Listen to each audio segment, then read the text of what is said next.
The Andy Griffith Show, starring Andy Griffith, with Ronnie Howard. Also starring Don Knotts.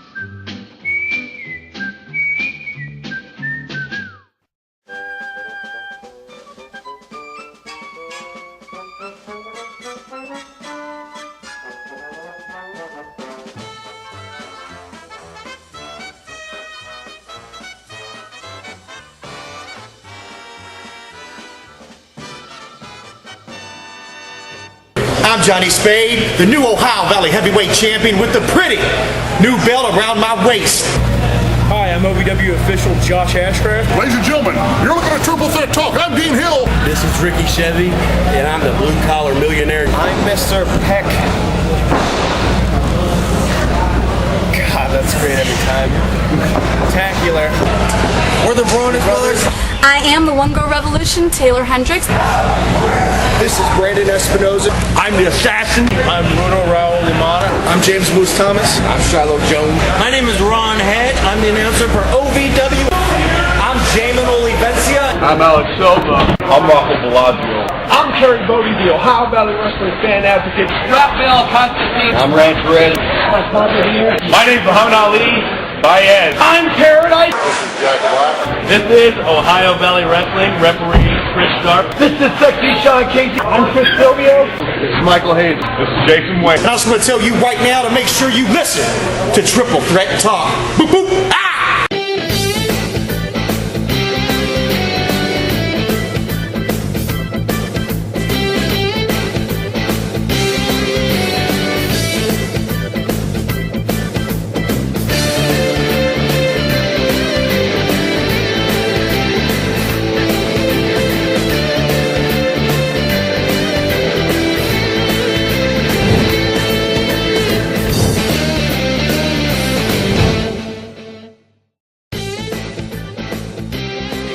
Everyone to episode 57 of the web sensation known as Triple Threat Talk.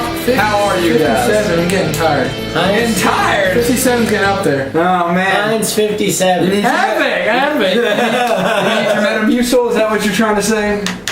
What? It's getting dark. It's getting dark. Easy peasy lemon squeezy. Before you go off in a rant that you're gonna regret, let me roll you up a little, and we'll start with our usual user questions. That would be lovely. That would be lovely. I remember the time. William Ringo's back. Tyrant 1232 1232. Who's the most disgraceful WWE champion in history? Well, it says disgraceful champion, so I'm gonna go with Christian. No, I'm kidding. Oh! I'm kidding. Big B draws first blood this week.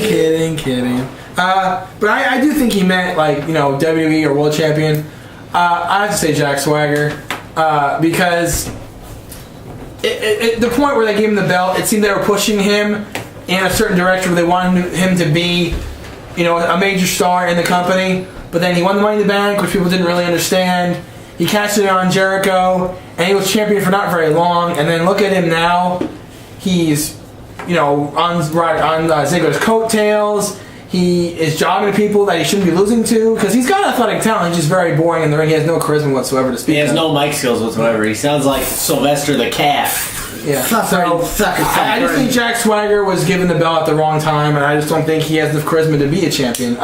Maybe a mid-card champion, but I think he doesn't have the charisma to be a head star. So. I agree. Yeah, I think I gotta say Jack Swagger too. I concur. Okay.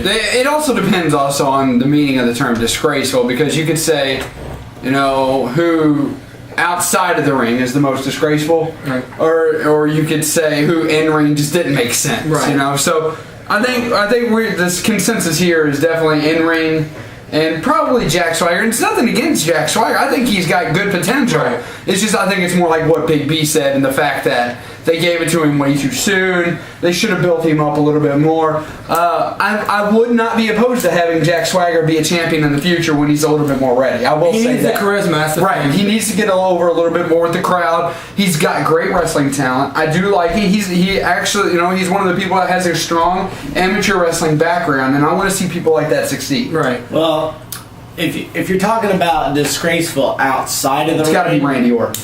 no. Yeah, it's got to be Randy. And I'm gonna get a lot of flack for what I'm about to say. You're gonna say Michaels, aren't you? No, Disgraceful out the ring? outside the ring, What's outside the ring mean? Like personal lives. like personal life. Okay. Chris Benoit. Whoa. Well, I mean, we agreed to never mention that name. I have to disagree with You're not there for that meeting. I have to disagree with That was that. the week I was off. Remember, I'm here. I think when you turn your back on our troops, that's just a whole new level of disgrace. I agree with you, not just because of the troops thing, but what he's done recently. Yeah, I mean, it's just one of those things And that I know your fiance is a huge fan of Randy Orton. Yeah. But I'm sorry to tell you, his career is pretty much over. I mean, and I like Randy Orton. I like how he portrays himself. I do. It's one of those things though, like, you know, turning your back on the troops, being dishonorably discharged or whatever. Yeah, that's why he didn't get cast in the ring. Yeah, and it's just one of those things that, you know. But the Miz, really? It's dangerous territory, but. Miz, really? Really? No. I mean, really. But it's one of those things that he's. First of all, there shouldn't be a third Marine. There shouldn't have been a second. I think he brought up a good point the other day when I mentioned to him that the Miz was in the Marine 3. He goes, "That's miserable." Miserable. Also from Tyron 1232, and the doctor knows more about this than we do, so we'll let him kind of address this for a few minutes. What do you guys think about WWE signing Sarah Del Rey?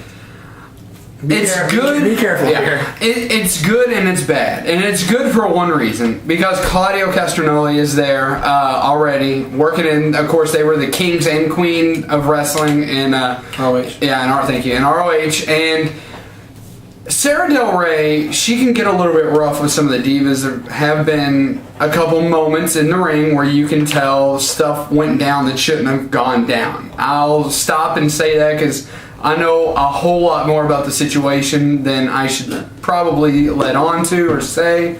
But there's definitely been a couple moments where you're worried about other knockouts or divas or whatever they call them in ROH. Because they are still athletes and they're very good athletes, and you have to protect your investment. And I don't think that Sarah Del Rey is ready for the upper echelon of WWE talent. She's definitely almost hurt a couple people. If she works on that, she's got everything they want. She's got the looks. She has the charisma. You can't tell me she doesn't have the charisma because she does there. I just want more than that. I want her in-ring ability honed in so she doesn't hurt people. Apparently in WWE that doesn't matter because there's not really any good wrestling divas in WWE anyway, but like 2. So Yeah, I'd say 2 or 3. Just saying. But yeah, I mean, they need to be careful with her, and they need to maybe watch her, maybe put her on some probation. I don't know, but We'll see. she's a good acquisition as long as she doesn't hurt anybody. Right. Using big words tonight. Yeah. It's a 10-point word right there. From the DJ Becca Show, DJ. he wants to know What do you want to know? who walks away with the NASCAR championship. Who's going left? And I'm going to save this answer for NASCAR coverage. For NASCAR, I like that. All right. And From Big against B, all- hold on. Big B wanted to address the other question from the DJ Becker Show one more time. Oh, that's right. Go yes. ahead. Go ahead and explain it, and then we'll say what. Okay. I'm not trying to be mean. I'm not. Not my intention. But we get this question constantly about what was the best WWE documentary. Okay. Look. See right there? Right here. See, look at me, okay? Before you watch this, pause the video. Hit pause. Go get a paper and a pen. See? Pen, paper. Got it? Good. Got it? Okay. Write this down. Big B, me. My thoughts on the best WWE documentary is Monday Night Wars. That's MONDAY space NIGHT space WARS. Okay? Alright. I agree. Monday Night Wars, we've answered this question several times. We don't mind answering those questions, but we know that you guys have heard us answer that question before. I think it kind of agitated Big B a little bit, to be honest with you. Are you done? Can I move on? It could be With a debt. His monthly cycle. I know it could be. I know. Against all odds 20.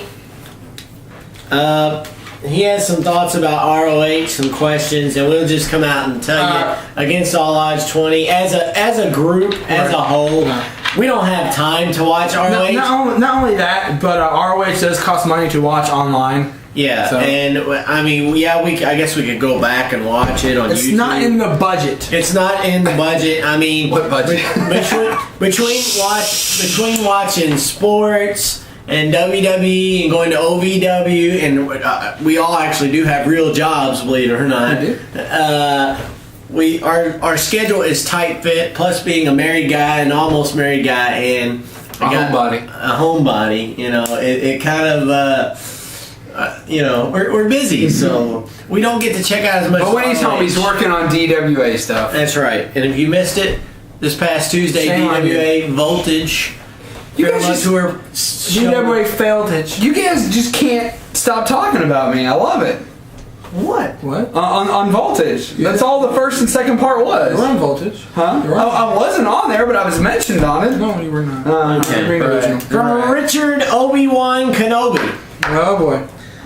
Who are the best comic book heroes? Easy. You know what? We're not going to answer this. Easy, fella. Down, boy. No, I'm totally kidding. Yowza McFowler. Best comic book hero. The man known as Batman. Damn you stole my answer. Fine, I'll pick somebody else. Batman. Actually, I kind of like a couple of them. I like Spider-Man. I like Batman. X-Men. Wolverine's very good. There's a lot of them. With Captain America. And the Avengers.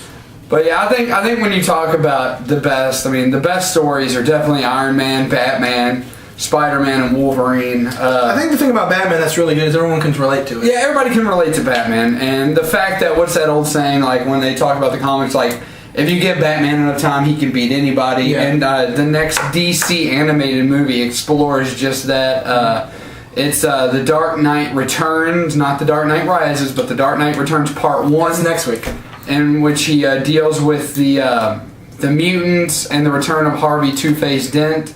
And then in Part 2, they're going to work on him training the mutants and working on beating the return of the Joker. And then the government hires Superman to get involved. That's how that comic book goes. I'm not going to spoil anything for you, but it is an actual graphic novel. It's very good. It was rated number 2, I think, all-time best comics. So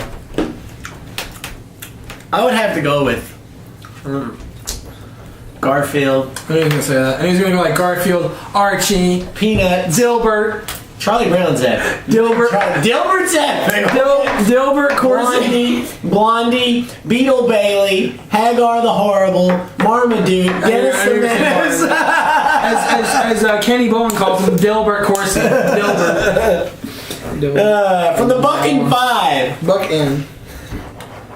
What are your favorite Super Bowl halftime shows? Tom Petty. Running Down the Dream. Running down the one of my favorites was U2 because that's one of my favorite bands. I like that when they were there. And I still haven't found. You know what? You know who did well too? The Who. The Who did really. Who did well? Who? I would have to say. Who did well? Who? I'm asking you. Well, we know Janet and Justin didn't do well. No. Well, they kind of changed the format of the show. Yeah, now we get a bunch of old people in wheelchairs that used to be rock stars in the 70s. I'll say this. U2 was probably one of my favorites because it's one of my favorite bands, but as like a whole, I prefer the more rock star bands, themes like Tom Petty, stuff like that. Last year's I didn't care for. Half of it I kind of like because of Madonna. I think she's pretty good. She's still kind of relevant. But the thing with LMFAO. Well, the thing with what's her name? What was her name? The one who did the middle finger. Oh, I don't know, but yeah. But her, I didn't care for that. It was kind I like the Black Eyed Peas. They were okay. The Black Eyed Peas are like a recording band, so I guess it was okay. I'll tell you, I did enjoy Bruce Springsteen. Yes, yeah, and Paul McCartney. Yeah, Paul McCartney was good. So. Also from the Buck and Five. Also. What NFL team will have the biggest improvement over last season? Big B, go ahead. I know you're chomping at the bit. Go ahead. It's going to be one of 3 names coming out of his mouth. You ready? Yeah. 1, 2, 3. Robert Griffin III. For the Washington Redskins. I just think, they have some good core receivers. I know they probably won't agree to an extent, but they kind of have to agree sort of because the Redskins haven't had a real feature quarterback ever since Joe Theismann. Like I said, they thought Patrick Graham was going to be that guy. He didn't pan out. This guy looks like a good prospect for them. They obviously want him because they traded up for him. Originally, he was supposed to go to the Browns. If you needlessly forget, he was supposed to go to the Browns. The Redskins obviously saw him and wanted him, so they obviously had the money because God knows Jan Shaw has a lot of money. God knows he has a bunch.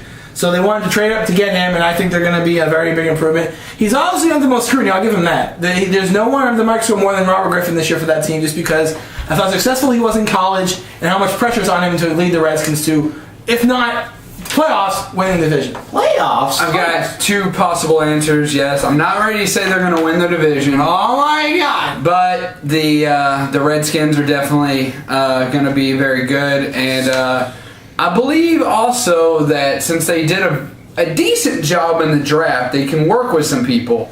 I gotta say the Carolina Panthers are up there. Yeah, I'm not gonna sugarcoat it. We sat here last year for the football special and we laughed. It's like Carolina, they might get 0 women's, they got like 6. Yeah. So, shame to us. Yeah, I think the Panthers definitely have a lot to work with. Cam Newton, phenomenal rookie year. Arguably the best rookie year behind, and I'm not just saying it because he's a 49er, but it is true. Mm-hmm. Aldon Smith of the 49ers, him and Cam Newton probably definitely had the best rookie years the entire NFL. But I think that Cam Newton is going to rally that team. They picked up a couple decent receivers, a couple of good defensive bits that they needed. Look for the Panthers to make waves in the NFL this year. Absolutely. $1.05. It might sound crazy, but he just asked this question. But I think the Seahawks will do a lot better. Thank you. I like it. I really do. I think so too. And with the addition of Matt Flynn, I think he will start over Tavares Jackson. I hope so. I mean, I know the doctor doesn't want to give him a lot of credit for his performance, and we'll continue that. Right back when we come back. Oh, babe, check this out. Hey, come on. You want a little chippy? You want a Dorito? Are you hungry? I want to get a Dorito. Babe, don't hurt my dog. Come on, get a tip. Come on, get a tip. Get a tip. Come on. Here we go. Here we go.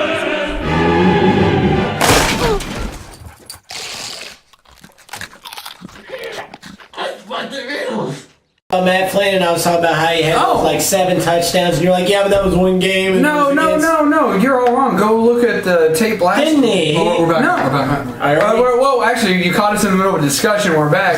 He made a statement that I'm trying to just back it up here, that I didn't give him a lot of credit. Last year when we started doing headlines, it was one of the shows we first started doing headlines, I said our big story of the year was next year Matt Flynn will be starting somewhere after that game. But you said a couple weeks ago when we did quarterback comparison, I think last week, you thought Tavares Jackson was. No, I did said not. that. He said that. I said Matt Flynn. Well, the reason I said that is because, like I said, Pete Carroll, he likes competition, and I don't get it though. I really don't. Right now, Tavares, if the season started tomorrow, he would start Tavares Jackson just because he's doing better than Matt Flynn is doing right now. And because he's been there. But overall, I think Matt Flynn is a better player. I think during training camp and preseason, Pete Carroll is going to see the light. He's going to go, oh, Matt Flynn, you're really good. Let's start you. Let's get some wins on this table. Let's not go 7-9. Let it shine, let it shine. What I did say was that if it's 3rd and short, I would rather have a big-bodied quarterback in there like the size of Tavares Jackson.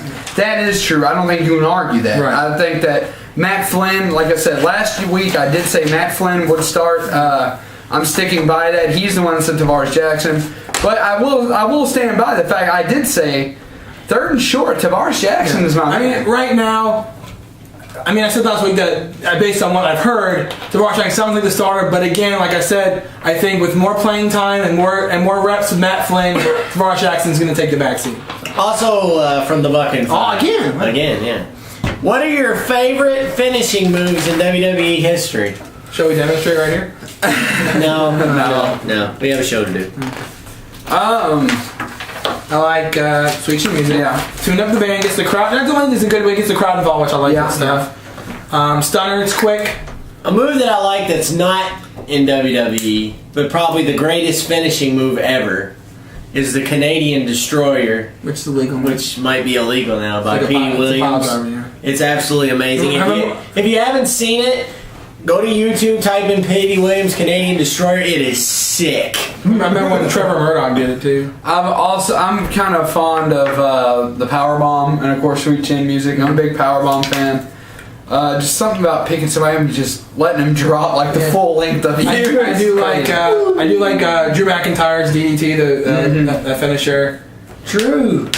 He was on Monday Night Raw. You know, also, the Anaconda Vice. I even told you when CM Punk first came in. Yeah. That move is amazing. Yeah. That move is crazy. And another thing to check out if you like, just like single signature moves, go on YouTube and look up the top 10 finishers of Kevin Steen. Epic. That will a couple of them you will like. Oh You're my surprised God! He's not dead. I do like this not because of who it is, but how it's done. I do like the Beautiful Disaster by Cody Rhodes, only because the way I knew you're gonna say something. It's a simple. No, I like the way it's variations. Because, are you kidding me? No, because it starts with a springboard kick, but he does it like he did it off the. Really? He did it off the chamber. Oh my God! He did it off the. What I'm waiting for now.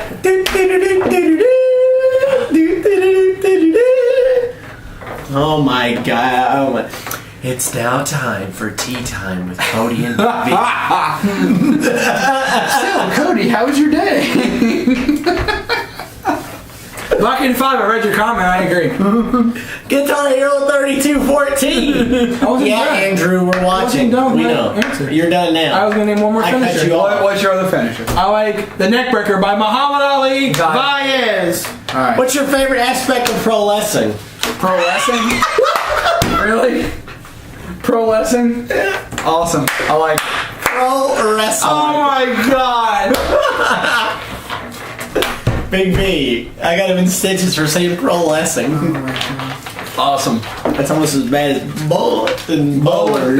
Bullet and bollard. Still no worse than T cubed or triple threat wrestling. Yeah, you failed episode 1, sir. What's your favorite aspect of pro wrestling, fella? You know what? This. Cody Rhodes. Wow. I just gave you a compliment. I should smack you. I'm sorry. I said it at the same time you gave the compliment. This is my favorite aspect because before like internet and media and stuff like that, there wasn't really any people discussing pro wrestling and not just a business anyway, but just discussing it in general. You just watched it and that was it. But now the fact that pro wrestling has blown up so much, you have people not just like us, but other people just discussing wrestling and giving their opinions on it. And I think that's what makes wrestling so great is because people can voice their opinions, saying if it's good or bad, saying how they can fix it, even though they probably don't listen, but how they can fix it, and voicing their opinions on it. I think besides storytelling, besides this, he's got a good point because we talk the business side of things a lot here. There are weeks that we recap stuff like this week. Not a whole lot of stuff happened, so we're just going to probably recap Raw.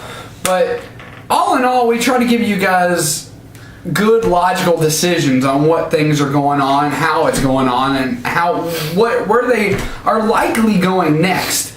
And one of the other things that I like here is, and when we're trying to sell the show to people, whenever we're trying to find new viewers, one of the things I always say is we cover sports, we cover viewer questions, we cover a variation of things, and we also cover pro wrestling. And automatically right there, sometimes we lose credibility with whoever we're trying to sell it to. Right. But what a lot of people don't understand is that there is credence to a business that has been around for 50 years, over 50 years, that has had the reputation that wrestling has had, but it still keeps billions of people tuned in, whether you watch WWE, whether you watch OVW, whether you watch TNA, whether you watch ROH. Doesn't matter what you watch. There's about 1 billion people in this world overall that watch some form of wrestling, and it's a credence to a business that can keep people tuned in week after week after week after week. Says they're doing something right. There's a lot of business to discuss whenever something like that happens. You got a problem with Dr. Evil? Yeah, $1 billion. $1 billion. $1 billion for sure. My favorite aspect is just like the whole like entertainment thing. Like the ideal. Yeah, I mean, you can tune in, and it's more to it than just a wrestling match. If you're new to wrestling, it's entertainment. If you're new to wrestling and you expect it as a sport, turn it off. It's not a sport; it's entertainment at first and foremost. They are athletes, though. Yeah, They are athletes. This is what I call, and I'm one of the biggest professional wrestling fans out there, but it's what I call a grown man soap opera. It's entertainment. That's what I call it. It's shit. Like, I remember I was watching a documentary today about the story of pro wrestling. Ted Turner called Vince McMahon. He's like, hey Vince, I'm in the wrestling business. Vince's like, I'm in the entertainment business. So. Also from Guitar Hero 3214, what's your favorite TV show right now? Why don't you piss off and make more scallops?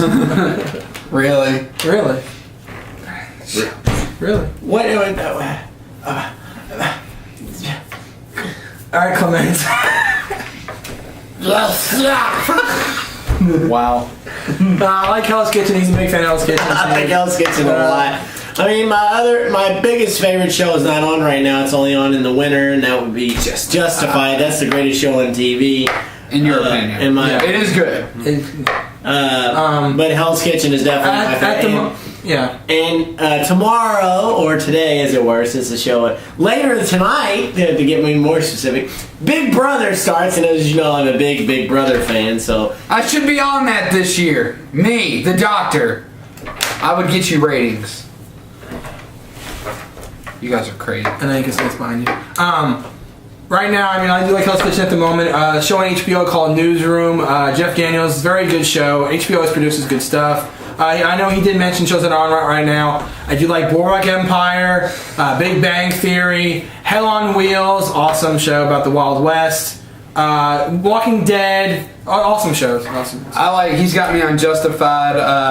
I'm not a big gore factor fan, so the doctor can't really stand, which is really weird because, you know, the doctor, but I can't really stand the sight of blood or whatever. But he usually does tell me, oh, there's a bloody scene or whatever, and you know, I kind of keep my eyes out for that.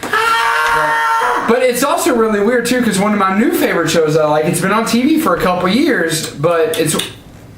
What the hell? I was getting your bottle ready. That looked wrong. It did look wrong. We are a family show, sir. I was getting your bottle ready. Go like this. Here you go. Bones is pretty good. Really? You go with Bones after that? Really? Really? Two shows. But the Big Bang Theory is also very well.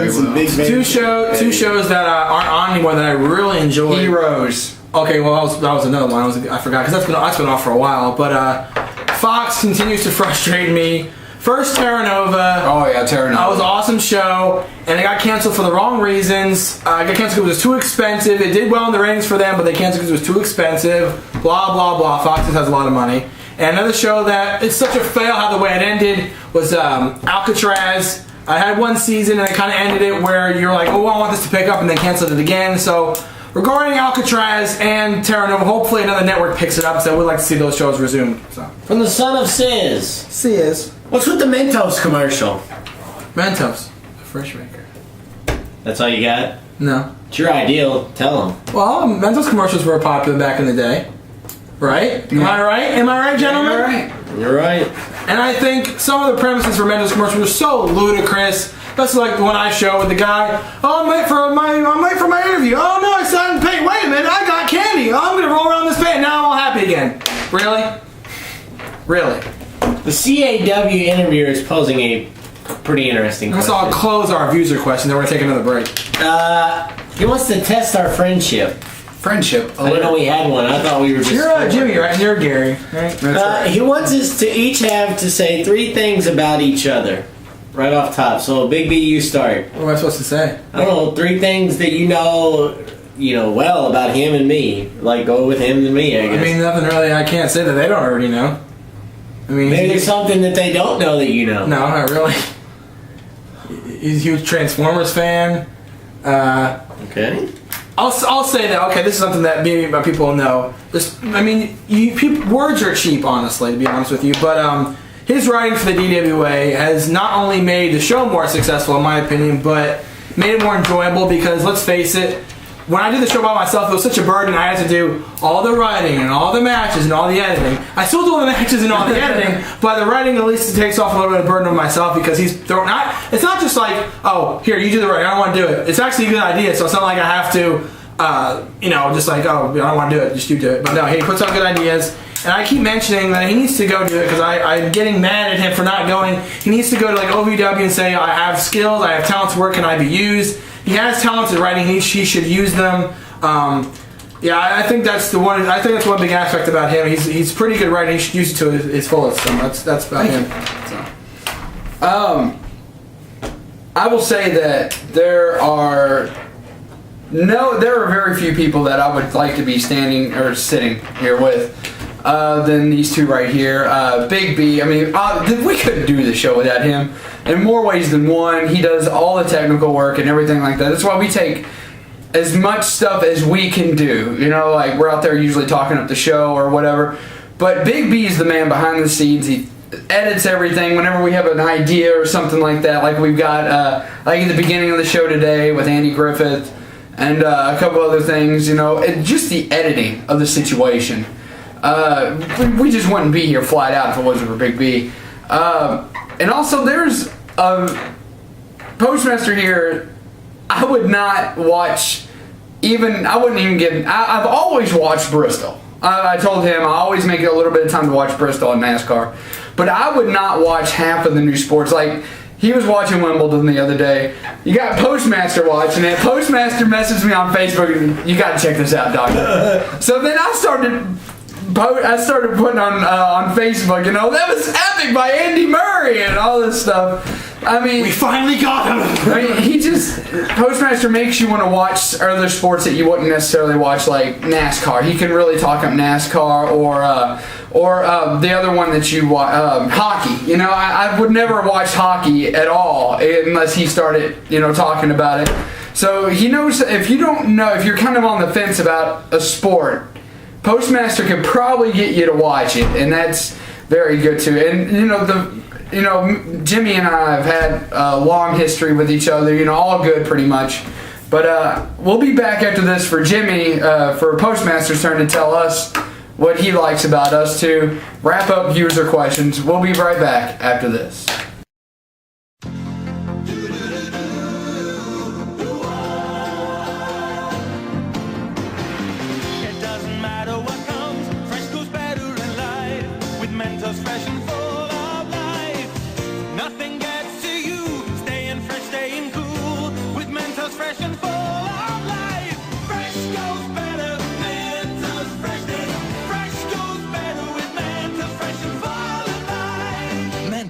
The Fresh Maker. And we are back here on Triple Threat Talk alongside Doctor and Postmaster. I am Big B. And before we're at the break, the CAW interview asked, since your friendship, each say 3 things about each other that we wouldn't know. That's Postmaster. Well, first of all, I think with Big B, like the doctor reiterated, if it wasn't for him, I wouldn't have been tuned in to Wimbledon on Sunday. And to tell you the truth, I don't know why. I really don't know why. But I tuned in right as the rain delay was ending. And I didn't miss a single minute of the match from that point to the end. I watched every single minute. Didn't even get up off the couch. I watched every minute. You'd be proud. I sit and watched every single minute. So I guess with him introducing me to tennis and me watching it was kind of interesting. We kid a lot to Big B about Cody Rhodes, but it's not all. We only do it because we know he can take it. It's all fun and games. It's all fun and games. It's not real. Like, we really know, that's not the way it is. It's just for entertainment purposes. It's entertainment. It's not that we do it because, free, like Buck and Five said, we should have a time limit on how much we bash Big B. It's kind of like our moniker on the show. Yeah. It's like, there's always some guy on the show that is like the potato sack, and you just pick him up and throw him around. Yeah. And he's kind of our pick him up and throw him around. It's like the episode of Seinfeld. Jerry was there. It's like, hey, how's it going? Birthdays. There you go. Bye. Like if we went the whole show without making one snide remark about something that Big B liked, whether it be Cody Rhodes or tennis or whatever, then people would be saying, well, what's going on with the doctor? What's going on with PostMaster? Are they sick? What's going on? You know? Coming here, it's like, hey, let's do the show now. Let's do the show. Oh my God. And as for the doctor, like I said, there's a couple things. Like, we're both big into gambling. I know we talk a little bit about that, but you know, we've been to the track. That's where the budget goes. Yeah, that's right. I'm sorry. We put it all on black. We had a bad week. That's where those checks bounce. You know, we go to the track and we go to the boat and hang out. Probably one thing, if I could think of, and I don't mind saying this on the show, is actually the doctor here, for a short period of time, years ago. Oh my God, are you serious? Years ago, for a short period of time, dated my wife. Oh my God! Jerry! Now, I have no problem saying this, because that's how I met Gary to begin with. Oh my God. So, if it wasn't for the relationship of him and my now wife not working out, as them two try to compose yourself, I never would have known it. And actually, I think the whole time me and him were better friends than they were in a relationship, so it all kind of worked out in the same, I guess. But something you didn't know, but now you know.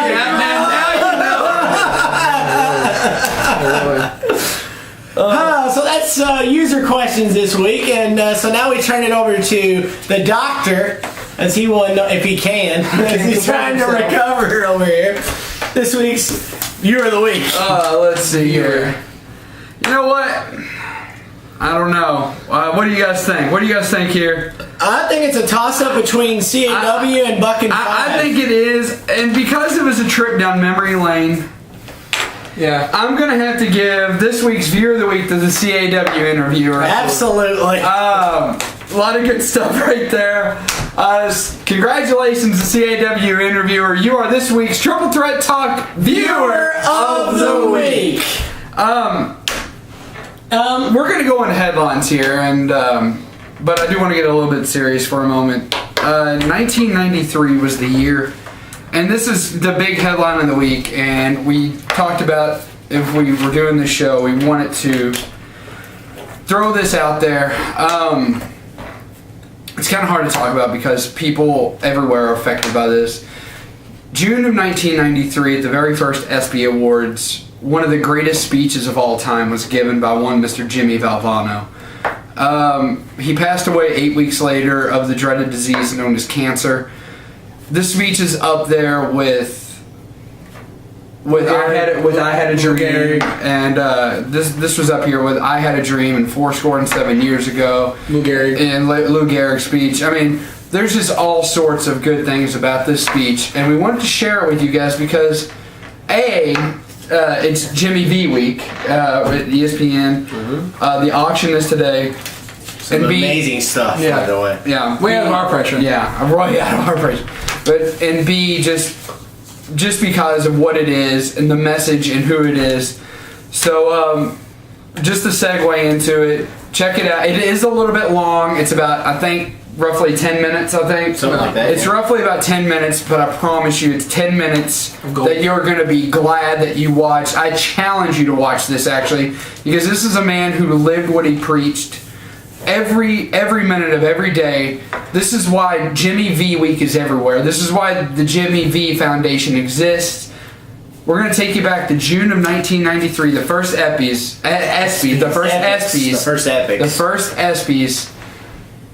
And this was the night that the Jimmy V Foundation was, this was the night that it was created. So take a look from the man himself, Mr. Jimmy Valvano.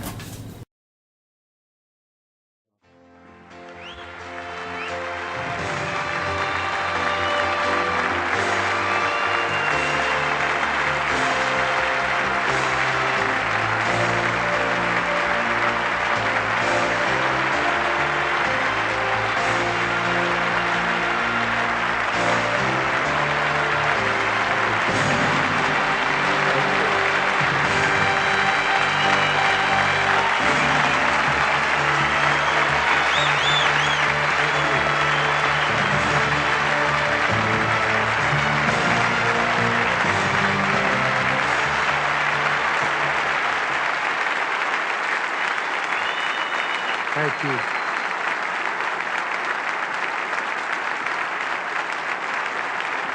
Thank you very much. Thank you.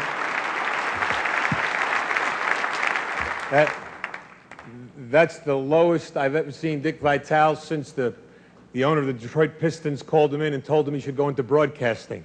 Right? I can't tell you what an honor it is to even be mentioned in the same breath with an Arthur Ashe. This is something I certainly will treasure forever. But as was said on the tape, I don't have one of those things going to cue cards, so I'm going to speak longer than anybody else has spoken tonight. That's the way it goes. Time is very precious to me. I don't know how much I have left, and I have some things that I would like to say. Hopefully, at the end, I'll have something that will be important to other people too. But I can't help it. Now when I'm fighting cancer, everybody knows that. And people ask me all the time about how you go through your life and how's your day. And nothing has changed for me. As Dick said, I'm a very emotional, passionate man. I can't help it. That's being the son of Rocco and Angelina Valvano. That just comes with the territory. Right? We hug, we kiss, we love. And when people say to me, how do you get through life or each day, it's the same thing. To me, there are three things we all should do every day. If we do this every day of our life, you're going to have, what a wonderful, number one is laugh. You should laugh every day. Number two is think. You should spend some time in thought. And number three is you should have your emotions moved to tears. Could be happiness or joy. But think about it. If you laugh, you think, and you cry, that's a full day. That's a heck of a day. You do that 7 days a week, you're going to have something special. And so, I can't help. I rode on the plane up today with Mike Krzyzewski, my good friend and a wonderful coach, but people don't realize he's a 10 times better person than he is a coach, and we know he's a great coach. He's meant a lot to me in these last 5 or 6 months of my battle. But when I look at Mike, I think we competed against each other as players. I coached against him for 15 years, and I always have to think about what's important in life is to think, to me, of three things: where you started, where you are, and where you're going to be.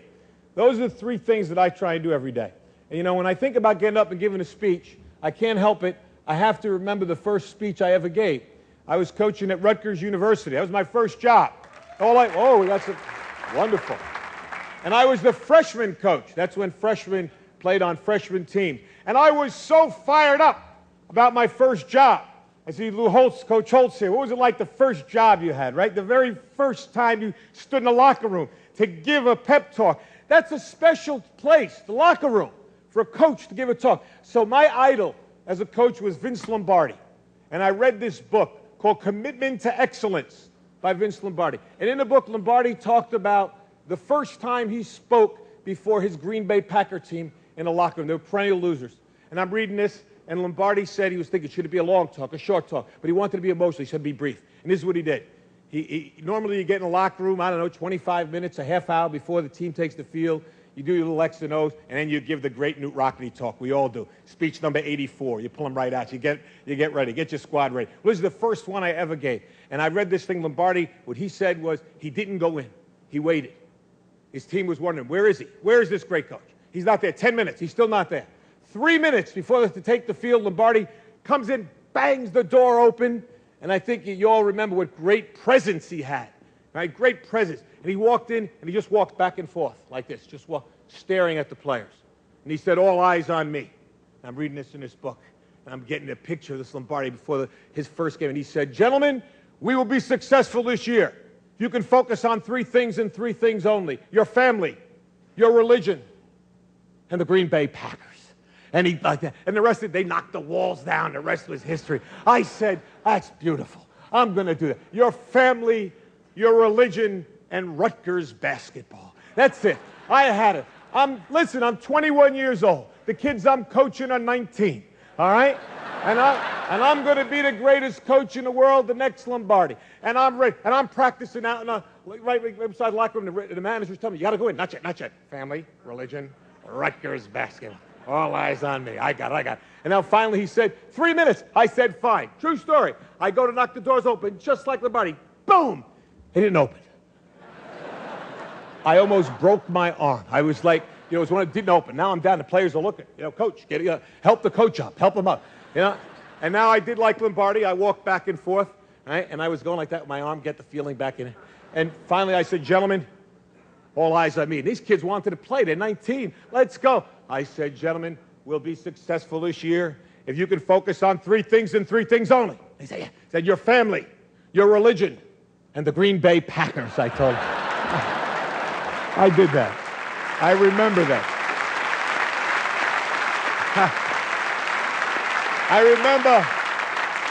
I remember where I came from. It's so important to know where you are. And I know where I am right now. How do you go from where you are to where you want to be? And I think you have to have an enthusiasm for life. You have to have a dream, a goal, and you have to be willing to work for it. I talked about my family. My family is so important. People think I have courage. The courage of my family is my wife, Pam, my 3 daughters here, Nicole, Jamie, Leanne, my mom, who is right here, too.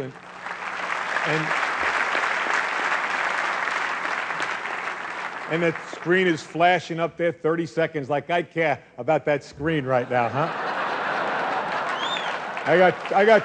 I got tumors all over my body. I'm worried about some guy in the back going 30 seconds, huh? You got a lot. Hey, panabla, buddy. You got a lot.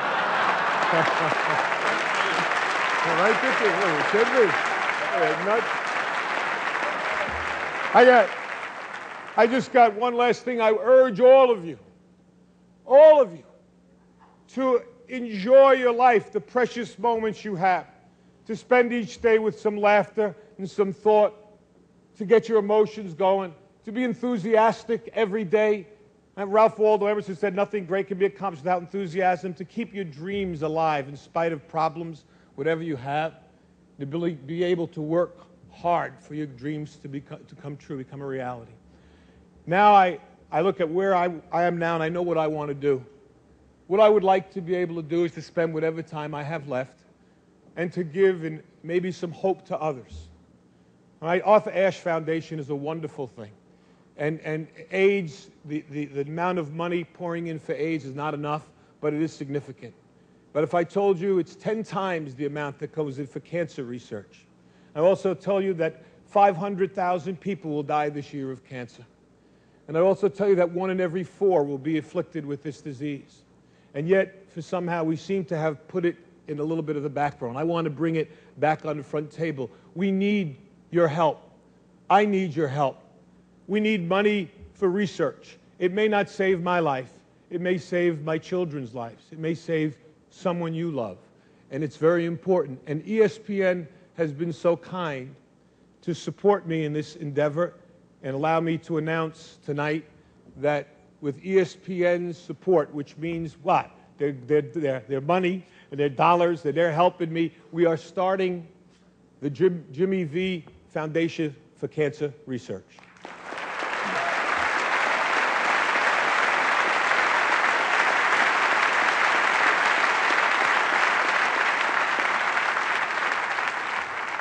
And its motto is, don't give up, don't ever give up. And that's what I'm going to try to do. Every minute that I have left, I will thank God for the day and the moment I have. And if you see me, smile and maybe give me a hug, because that's important to me too. But try, if you can, to support, whether it's AIDS or the Cancer Foundation, so that someone else might survive, might prosper, and might actually be cured of this dreaded disease. I can't thank ESPN enough for allowing this to happen, and I'm going to work as hard as I can, for cancer research, and hopefully maybe we'll have some cures and some breakthroughs. And I'd like to think I'm going to fight my brains out to be back here again next year for the Arthur Ashe recipient. I want to give it next year.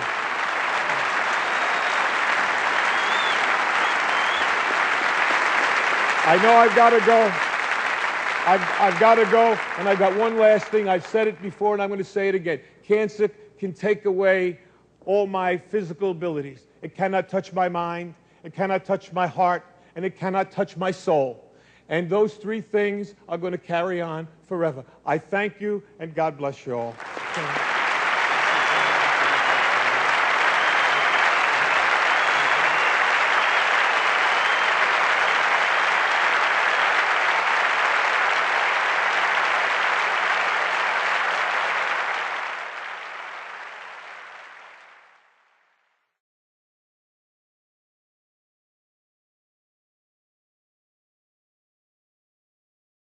And we're back here. A great video. I have to say that, because as we like to do on this show, to drag a little fun and laughter out of that interview and this whole situation. Probably the funniest thing is when he talks about when he was the coach at Rutgers, and he wanted to do the whole Vince Lombardi speech, and like he was going to say, all you need to know is 3 things: religion, family, and the Green Bay Packers. Only he was going to change it to Rutgers basketball, and then he nearly broke his arm. He had all kinds of trouble. He stumbled in and he said, family, religion, and the Green Bay Packers. Coach for Rutgers. Out of that speech, I like the, I told you earlier, I like the cameraman reference. That was funny. Yeah. I got tumors in my body. I'm not caring about one guy saying 30 seconds. Right, and then the don't give up, don't ever give up. Of course, that's of course. Definitely an inspirational speech from an inspirational man, absolutely. And if you don't mind, Doc, not Doc, but Big B, since we're in the headlines, I would like to give my perspective about Wimbledon. Just you, not me? Well, of course you. But I'd like to chime in. Okay. Like I said, I watched. I want you to know that I'd like to give my insightful opinion about it. Let's kick off headlines. Doctor, give me the news. I got the bad case of the headline blues. And as usual, this will be the last week for a little bit. How come you're on blind dancing this week? Oh yeah, hold on. There we go. All right. So this week we're going to start it off with Wimbledon, I guess, with PostMaster. So, and then he'll give his take. Actually, you know what? We'll go this way. Yeah. Since he's already out, and I didn't watch it. This is the first. All 3 of us. So go ahead. Serious opinion here. Okay. Like I said, I joined in the rain delay. That's when it got heated. Andy Murray had won the first set. They were in the middle of the second set when the rain came, right? Federer won the second set and the rains came. Yeah, then the rains came. It looked like to me that the rain hurt Andy Murray. Yeah, Federer plays better because they had to put the roof on and everything. It seemed like that Federer's speed of his serve went up. He added like an extra 5 miles an hour on the serve, and I know that people are like 5 miles an hour, but I mean that can make a big difference. It just seemed like the whole taking a break thing, it was like, Federer got to regroup himself, and I mean, he played absolutely phenomenal. I mean, like you said it would be Andy Murray and Federer in the final, but Federer was just way too much. I mean, he overmatched him, outplayed him in the end, and it was kind of like, if you don't watch tennis, and like I said, I very rarely watch it. He's got me watching it, but to me, it was almost like Roger Federer was doing this effortlessly.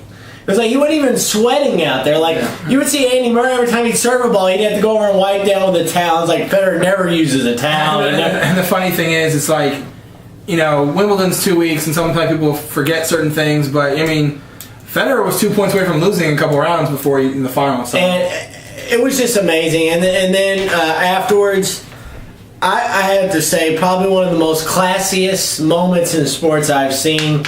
I mean, Andy Murray all choked up. He's like, I'm going to try to do this. And, hats off to him. I mean, he played well. First time he ever won a set, too. He played well. He has nothing to be ashamed of. He represented his country well. The Duchess was there on hand to check him out. I know that had to be a lot of pressure to have the Duchess of England. Middleton? Yeah, she was in attendance, but all in all, it was good entertainment, and it was a good appetizer before 2 of the 3 members of Triple Threat Talk went and seen the movie Ted. But I've already seen it. Yeah, I know. I bet you have. Yeah. Oh my god. I filmed it apparently. Yeah. I agree. I was kind of thinking Andy Murray would do well, but there were a couple of good things that Andy Murray did. The obvious setups, there were times where he'd flip the ball up after Federer would volley the ball back to him. Andy Murray would rocket one out, cause Federer to go back and volley the ball back, and Andy Murray would just flip it up and it hit that bounce twice, and that was gold. That would seem to be what Murray tried to do most, was to do that, and it was working. He just had a couple of bad serves there at the end, and a couple faults. Federer, though, like Postmaster said, as I'm sure Big B will say, just outplayed him overall. Made him really run the court, run the length of the court, and there were very much strokes of brilliance from Andy Murray, very much. But Roger Federer just goes to show what keeping your cool can do. And, you know, if you go back and watch that, you'll maybe see one bead of sweat on Roger Federer. If that. Yeah. So, I mean, these two, very good job. I mean, the thing is, like, Andy Murray didn't lose this. Federer took it from him. Federer won this match. Right. It was good at the beginning for Murray to win a set. He's played Federer twice in Grand Slams. Once at the 2008 U.S. Open and 2010 Australian Open. He lost in straight sets in both those matches. He lost to Djokovic in the Australian Open also in 2008. Didn't win a set either. So it's good for him. It was good for him to win a set. And the thing is, I was kind of disappointed in the crowd because when it was pretty much written in stone that Federer was going to win this thing anyway, the crowd started going like, "Come on, Andy!" Like cheering his name and getting behind him like a soccer match, kind of like a chant, whatever. Right. And then he did this at the very end. I think if they did that from the beginning, it might have had to give him more confidence. He might have won another set. It might have taken him to 5. I don't know, but I do agree with you. The roof closing definitely did help Federer in that aspect. I mean, what can you say about Federer? Has been said before. His 17th major, 7th Wimbledon title. Pete Sampras has no records left. I mean, Sampras still has 7 Wimbledons, tied with Federer, but he's tied. Federer is number 1 right now. He just needs to be number 1 for like another week, and he'll be number 1 most all time. I mean, Sampras has just relinquished everything to this guy. I mean, it's funny you think about it. Back in 2001, they played their only match at Wimbledon, and Federer beat him in 5 sets. It was pretty much like a passing of the torch. Obviously, hats off to Andy Murray. He'll win a Grand Slam eventually, absolutely. But you know what? It was just Federer's day. Just his day. So from that, we take you now back to Postmaster for a little bit of going left action. Well, NASCAR. A lot happened this week in a week of NASCAR. First things first, AJ Allmendinger, and I want to get your guys' thoughts on this. Tested positive. I'm going positive. For supplements, as it were. He tested positive for supplements. He failed a drug test. So 3 hours before the race, you find out that AJ Allmendinger failed this drug test, and he's not going to be able to race in the race Saturday night. I was going to ask you, what are the policies regarding drugs? Zero tolerance. Zero. So how do they suspend him? Do they take money, fine them? He's suspended. How many races? Indefinitely. Oh, really? Yeah, so that's fit? No, indefinitely. He'll have to... I'm going to get into the details in just a second, but I want to explain... Lose any points? No. Okay. I mean, well, basically, he's out of ride. Right. But to get to where I want to go here... So you're thinking 3 hours before the race, actually a little less than 3 hours. Sam Hornish Jr., you all know who he is, IndyCar champion. He drives in the Nationwide Series for Penske, okay? He was at home in Charlotte, going to do some stuff for the Speed Channel. The race is green flag at 7:50. That was green flag Saturday night. He gets a call. We need you to come to Daytona and drive this car. Okay. You're thinking, how in the world, holy? Yeah. You know? You got a teleporter? I've been to Daytona many a times. The good thing is the airport is literally in the back door. Right. Like, it's on the back stretch. Right. It's one of the few places, like, literally. Sam Hornish Jr. lands in Daytona at 7:25. 25 minutes. He's at his car in his fire suit by 7:30. Wow. Nice. He got there in time. They got him from Charlotte to Daytona in about an hour. Wow. Got him there. He was fully dressed. He drank 50 bottles of water between knowing he had to race until the end of the race. Someone's floating? Not really. He sweat it all out. Uh-huh. But later on this week, AJ Allmendinger did come out and say he did test. It was supplements that he took that gave him the positive reading. He wanted to issue an apology, and he did request, because with NASCAR they test only the A sample. Okay. And if the A sample comes up positive, then you can request for the B sample to be tested. So, so that's quite interesting in itself. So we'll see what this unfolds. It's an unfortunate event. This reminds me of Jeremy Mayfield all over again. I feel bad for the guy. And usually don't see this in NASCAR. No, you don't see this. Like, NASCAR is a very clean sport. You don't hear about arrest or drugs or alcohol. You don't hear a lot about that. It doesn't happen very often. So when it happens, it's a big deal. It is definitely a big deal. So I'm interested to see how this unfolds. But to get to the race on Saturday, you guys were in attendance at the Saturday night special. I said, which sorry, we'll get to later. Sorry, guys, I don't miss Daytona. And apparently it was a good thing I didn't miss Daytona, because my man Smoke won, and for the third time this year picked up the victory that now ties him with Brad Keselowski. That's a mouthful. For the most wins this season. Both have 3 apiece. So to answer DJ Becker's question, Tony Stewart is my favorite to win. Number 1, he is the defending champion. Number 2, he's picking up right where he left off. He's tied for most wins. He's not having the season he had last year. We had to come from behind. No, he's already tied for most wins this season. He's right in the hunt. He's 5th in the points, but technically he's the points leader because they reset when the chase starts. And if the chase started today, he'd be the points leader. Right. So Tony Stewart wins. Carnage as usual at Daytona. You have your wrecks, and it was a wild. The first half of the race was kind of like follow the leader. It was kind of weird. Like, you couldn't get around Matt Kenseth and Greg Biffle. They were just bad fast. I mean, the outside wasn't working. They had that inside pinned to the yellow line, and they were just going, buddy. Right. But they head to the Magic Mile this week, New Hampshire. Clam chowder. Yeah, clam chowder. Pack the car. Yeah, no, you don't want to pack the car this week. You want to race the car. So they're there this week for the Lennox 301. Lennox Lewis. That should be an interesting weekend. All right. So with going to that, we're going to going straight here. NHRA, Spencer Massey takes top fuel home. Vincent Noble, young racer at a Pro Stock. He won all the races in Pro Stock that weekend. So he gets the $25,000 double up with the sweep. And Mike Neff breaks Team Force's drought, takes the win in the funny cars. The rest of headlines when we come back.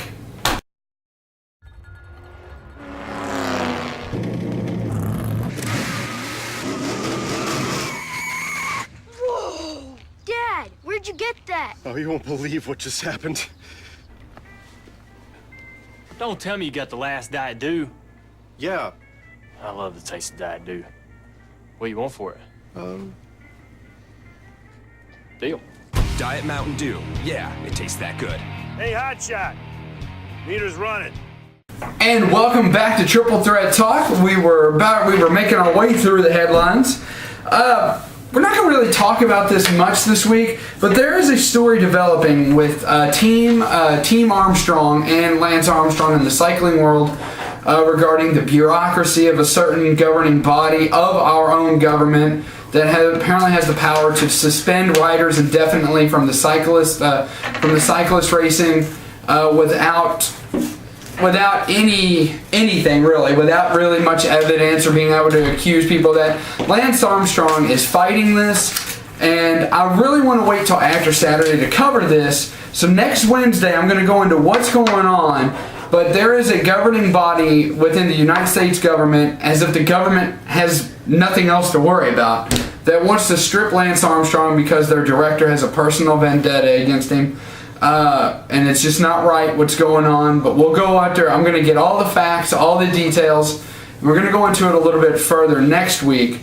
But if you are interested, there is a story developing with Lance Armstrong. 3 members of his team have already been suspended indefinitely with no evidence, just a written accusation. Literally me just writing something down.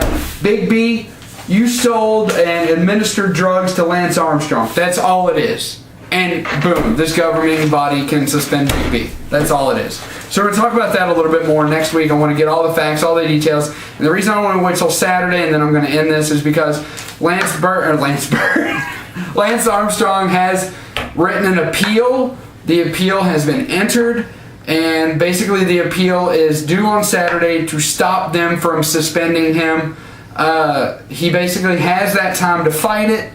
And Saturday we will know what happened, so that's why I want to wait till next episode. How dare you bet on Vince? I know, right? How dare you bet on our champion? Parlez-vous français? So, going into the All-Star weekend, the All-Star break, Prince Fielder. Derby. Won the home run? Prince Fielder did not, he won the home run derby, but did not choose Justin Upton from the Diamondbacks as he pledged to do at the Phoenix All-Star event, and was booed, as well as Robinson Cano. All right. They were both booed for the same thing, pretty much. They did not choose their event, their league's home field, somebody from their home field. Robinson Cano was booed at Kansas City after pledging earlier to include a Kansas City Royal on his team. Now, this all may cause a rule change in the MLB to always include a home turf person. What do y'all think about that for the All-Star break? No. No? You don't think so? Here's why. There shouldn't be a rule because the guy for the Kansas City... First of all, the Royals never been a great team in the first place. Not since George Brett. And this is not the 80s, so let's get that out right now. Okay, the guy that they wanted to pick, he played in the All-Star game last night, he didn't do squat. They all didn't do squat, to be honest with you. So the fact that Robinson Cano was booed for not picking him is completely ridiculous. I agree. Because the guy they wanted wasn't very good. So he's not going to pick someone if he wanted to win who won an NL anyway, so it's regardless. But you shouldn't just have to pick somebody from, like, what if they're one of that team that's a really good home run hitter? Oh, because we're in their home state, we have to pick them. You shouldn't have to do that. So I think Cano is getting wrong for being booed, and I agree with him also. He was very disappointed in the fans last night. They booed his family. That's ridiculous. You should not do that. Just because you didn't pick your team, Kansas City has no respect for that, and that's ridiculous. Like, baseball's one thing, booing someone's family, that's completely out of line. Should not be doing that, and I doubt the MLB will come back to Kansas City anytime soon. Yeah, I agree. I don't think there's a place for it. I think All-Star game is the best of the best. If the best isn't on a hometown person isn't one of the best, then so be it. Yep, pretty much.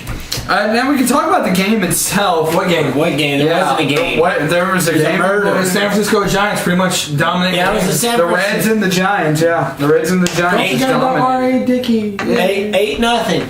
8-0. There was no blank. A blank. There were a couple times when they all headed back to the warning track, but just didn't have enough to carry. I'm drawing a blank. Yep. So we got some trades to talk about here. Blake Griffin okays a $95 million deal with the Clippers. Nice extension there. We have Ray Allen making his way down to the Magic Town, breaking up the Big Four. He's taking his talents to South Beach. He's also taking his talents to South Beach. Taking money from the enemy. Now, the Rockets did sign Jeremy Lin. However... There's a however here. There's always a but. No. Since Jeremy Lin is a restricted free agent, the Knicks do have some time to match their offer and keep him on their team, and he would be playing in front of Kevin Love, who would be their second point guard up in New York. Kevin Love plays for the Minnesota Timberwolves, and he's a center. What did happen? Boo! Oh my God! Really? No, you're fast, Jack. Sorry. Oh my! Kevin. What? No, go ahead. Yeah, you're right. Kevin Love is the center up at I'm skipping on his name. What's his name? Who's the one that just signed at the Knicks? Jason Kidd. Jason Kidd. Thank you. I forgot. I'm sorry. Even the doctor has his moment. Steve Nash signs with the Los Angeles Lakers. The dark side. Tim Duncan signs a 3-year deal to re-sign with the San Antonio Spurs, keeping him there for life. And the Dwight Howard trade is dead currently. With the Nets. And another one that just came out today. Jerry Stackhouse. Journeyman Jerry Stackhouse signs with another team, the Nets, for a year. So he's adding to his lengthy resume of teams. So a lot of free agency hitting the wire for the NBA. So speaking of all that, Drew Brees sits out camp. Not getting a call from the Saints. If he doesn't get a structured deal by Monday, he's not going to camp. So. Yeah, Breeze does sit out waiting for a call on the Saints, while Carly Rae Jepsen is still waiting for someone to call her maybe. Really? Come on, that was funny. That's good. Everybody laughed at that at work. That was amazing. Really? That's good. They feel bad. They felt bad. Thank you. Yeah. All right. Now our second top story. Our top story A was obviously Jimmy B week. Top story B. How do you feel about this? The second largest donations in history to Penn State, $200 million given from alumni. What's got into that cat? What? Friskies? No. This is a close set. $200 million given to Penn State, second highest donations in history. What are your all's feelings on this? It's a lot of money. I mean, like this just happened, or is this over time? This just happened this year. That just happened. That just happened. I'm not surprised. Alumnus and donors basically pulled their money and donated it to Penn State. There was a lot of discussion about this the other day, so I figured we'd weigh in. I think a lot of it has to do with the public eye and like the public light of things. And Penn State has been in the public light for a while now. All bad, of course. Nothing good. For the situation with the Jerry Sandusky scandal and how much is Joe Paterno involved and yada yada.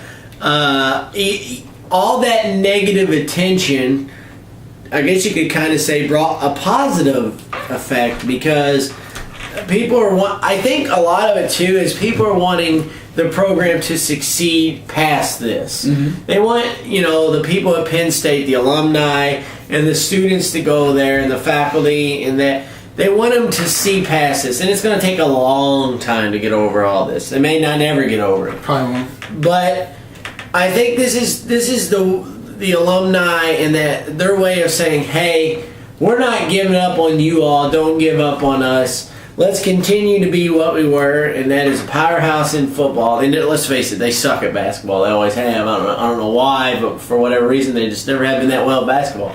But I think it's what it is. I think it's just a statement from the donors and the alumni saying, don't give up on us, and we won't give up on you. We're not going to quit supporting you because of something one individual did. We're not going to punish the school for that. Yeah, I think it's commendable. I think it's a good, generous give for that amount of money for that school. I mean, obviously, like you said, they went through something that no school has ever gone through, and for them to get a huge donation like that, it's great. And just like a small little thing to help prepare the school because it's going to take a while. So. Yeah, there was a lot of negative response to this in the media, and quite frankly, I don't get it because it's like our class reunions. When you go to anybody's class reunion, really, when you go there, you remember the times that you had when you were there.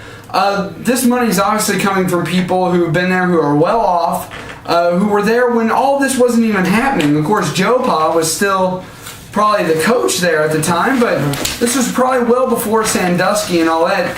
The one man should not ruin a program. Yes, what happened at Penn State was a tragedy, and yes, I believe eventually that Penn State will close down because they're already talking about not being a state school anymore. But $200 million from private investors, I don't see a big deal why this should be a negative publicity. And this was definitely a lot of people had some very strong negative feelings, including some hosts here in town. And it's one of those things like you remember the good times when you were there. Right. So, but that's headlines this week, guys. Hooray! Oh, breaking news! This just in to me. It just handed by one of our esteemed assistants. Apparently, Triple Threat Talk has won the ESPY for the best sports talk television show on YouTube. Oh, and actually, before we did that, the one ESPY we did watch before, of course, I got to get this in. Oh my God! Really? The one ESPY award we did watch before we started filming, Game of the Year, went to San Francisco and the Saints, and I think we can all agree that playoff game was amazing. Not that it was amazing, but shouldn't have won. It was amazing. Best game should have been Cardinals Rangers game 6. David Freese. Yes, absolutely. As you said, football. Yeah, I know. I don't agree with you. You know what I'm shocked? But I said football. You know what I'm shocked wasn't up for that, honestly? What? The Steelers-Broncos playoff game.